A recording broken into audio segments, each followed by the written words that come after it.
ഇന്ന് നമ്മൾ ഉണ്ടാക്കാൻ പോകുന്നത് ഒരു ബീഫ് റോസ്റ്റാണ്. അതിന് വേണ്ടിയിട്ട് 1 കിലോ ബീഫ്, അതുപോലെ തന്നെ ആവശ്യത്തിന് മുളക് പൊടി, മല്ലിപ്പൊടി, കുറച്ച് മഞ്ഞൾപ്പൊടി, കുരുമുളക് ചതച്ചത്, ഒരു പച്ചമുളക് അരിഞ്ഞത്, പിന്നെ ആവശ്യത്തിന് ഉപ്പും കൂടി ചേർത്തിട്ട് നന്നായിട്ട് മിക്സ് ചെയ്യാം. കുറച്ച് ഇഞ്ചിയും വെളുത്തുള്ളി പേസ്റ്റും കൂടി ആഡ് ചെയ്തിട്ട് കൈ വെച്ച് തന്നെ നല്ലോണം മിക്സ് ചെയ്തിട്ട്, വെള്ളമൊന്നും ചേർക്കേണ്ട, അതിൽ നിന്ന് തന്നെ വെള്ളം വരും. കുക്കർ മൂടിയിട്ട് ഒരു മീഡിയം ഫ്ലെയിമിൽ വെച്ചിട്ട് ഒരു 6 വിസിൽ. അതിനുശേഷം പാൻ വെച്ചിട്ട് കോക്കനട്ട് ഓയിൽ ഒഴിച്ച് അത് ചൂടായതിന് ശേഷം കുറച്ച് ചുവന്നുള്ളിയും അതുപോലെ തന്നെ ഒരു പച്ചമുളകും കുറച്ച് ഉപ്പും ഇട്ടിട്ട് നന്നായിട്ട് വഴറ്റുക. ബ്രൗൺ നിറാവുന്നത് വരെ വഴറ്റുക. ഈ സമയത്ത് നമ്മൾ ഇതിലോട്ട് കുറച്ചുകൂടെ ഇഞ്ചിയും വെളുത്തുള്ളിയും പേസ്റ്റ് ആഡ് ചെയ്ത് കൊടുക്കണം.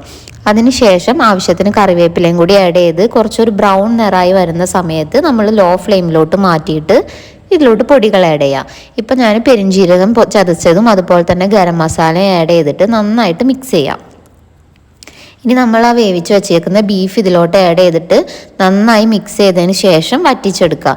ഇപ്പോൾ ഇതിൽ ഇത്രയും വെള്ളമുണ്ട്, അത് നന്നായി വറ്റിച്ചെടുക്കണം. കുറച്ച് കറിവേപ്പിലയും കൂടി ആഡ് ചെയ്തിട്ട് നന്നായിട്ട് ഈ വെള്ളം വറ്റുന്ന വരെ നമ്മൾ വേവിച്ചെടുക്കുക. ഇനി ഇത് നന്നായിട്ട് വറ്റി വരുന്ന സമയത്ത് ഇടയ്ക്കിടയ്ക്ക് കുറേശ്ശെ കറിവേപ്പില ആഡ് ചെയ്ത് കൊടുത്താൽ നല്ല ടേസ്റ്റ് ആയിരിക്കും. അപ്പോൾ ഇങ്ങനെ വറ്റി വരുന്ന വരെ, ഈ ഒരു പാകമാവുന്ന വരെ നമ്മളിത് വറ്റിച്ചുകൊണ്ടിരിക്കുക. ഇപ്പോൾ നമ്മൾ ബീഫ് റോസ്റ്റ് റെഡി ആയിട്ടുണ്ട്. ചോറിൻ്റെ കൂടെയും ചപ്പാത്തിയുടെ കൂടെയൊക്കെ സൂപ്പർ ടേസ്റ്റാണ്.